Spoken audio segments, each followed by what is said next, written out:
অসমৰ সেউজীয়া পাহাৰ, চাহ বাগান আৰু ব্ৰহ্মপুত্ৰৰ দেশ। কিন্তু আপুনি জানেনে, এই অপূৰ্ব সুন্দৰ প্ৰাকৃতিৰ আঁৰতে লুকাই আছে এক নীৰৱ আৰু মৃত্যুৰ ঠিকনা।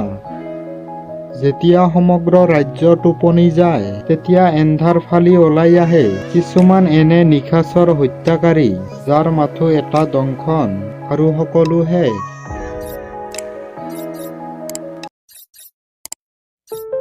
প্ৰথমে লগ কৰক অৰণ্যৰ একচ্ছত্ৰী সম্ৰাট।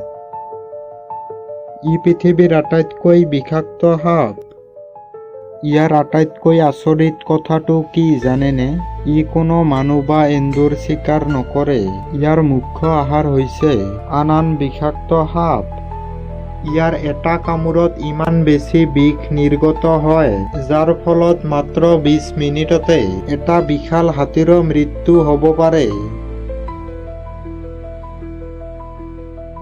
কিন্তু ৰাজফেঁটীতকৈও অসমত সৰ্বাধিক আতংকৰ সৃষ্টি কৰা সাপবিধ হ'ল চক্ৰীফেঁটী।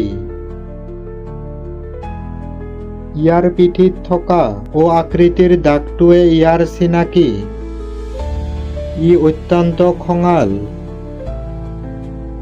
ইয়াৰ বিষে মানুহৰ স্নায়ুতন্ত্ৰ মৰীচিকাৰ দৰে স্তব্ধ কৰি দিয়ে, যাৰ ফলত উশাহ নিশাহ বন্ধ হৈ মানুহৰ মৃত্যু ঘটে।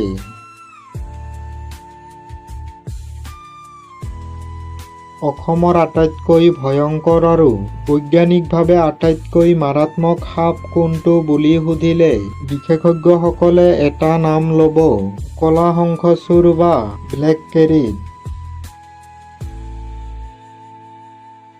এই সাপটো আপোনাৰ শত্ৰুতকৈও ভয়ংকৰ। কাৰণ ই দিনত নোলায়, ৰাতিহে ওলায়। টোপনি গৈ থকা মানুহৰ গাৰ উৰ্মতা ল'বলৈ ই বিচনাত উঠে। ইয়াৰ কামোৰ ইমানেই সূক্ষ্ম যে মানুহে মহে কামোৰা বুলি ভাবি আওকাণ কৰে, কিন্তু পুৱালৈ মানুহজন আৰু সাৰ নাপায়। ঠিক তেনেদৰে আন এবিধ ছদ্মবেশী সাপ হ'ল বাথচোপা।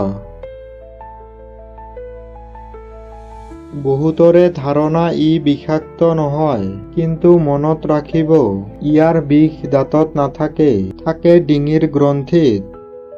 ই কামুৰিলে শৰীৰৰ ভিতৰৰ তেজ গোট মাৰি তেজৰ চলাচল বন্ধ হৈ পৰে আৰু কিডনী চিৰদিনৰ বাবে বিকল হয়। এতিয়া যিটো শব্দ আপুনি শুনিছে, এয়া হ'ল ৰাইচেল ভাইপাৰ বা চন্দ্ৰ বৰাৰ হুংকাৰ। শেহতীয়াকৈ কেইবছৰমানত অসমত এই সাপবিধৰ বংশবৃদ্ধি বহুত বাঢ়িছে।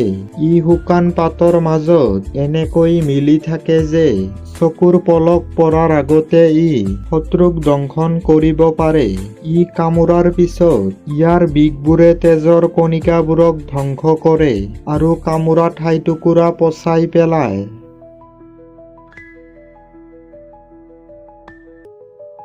আনহাতে চাহ বাগিচাত আটাইতকৈ বেছি কামোৰা সাপটো হ'ল হালধীয়া ভাইপাৰ বা গ্ৰীণ পিট ভাইপাৰ।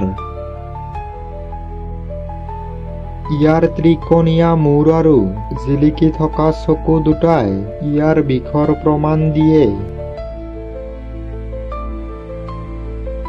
অসমৰ লোককথাত আমি বহুতো উৰন্ত সাপৰ কাহিনী শুনো, কিন্তু সঁচাকৈয়ে অসমৰ হাবিত এনে সাপ আছে যিয়ে বতাহত সাঁতুৰিব পাৰে। ই হ'ল কালনাগ। অৱশ্যে ইহঁতৰ ডেউকা নাথাকে। ইহঁতৰ নিজৰ শৰীৰটো চেপা কৰি বতাহৰ চাপক ব্যৱহাৰ কৰি এটা গছৰ পৰা আন এটা গছলৈ জাপ দিয়ে।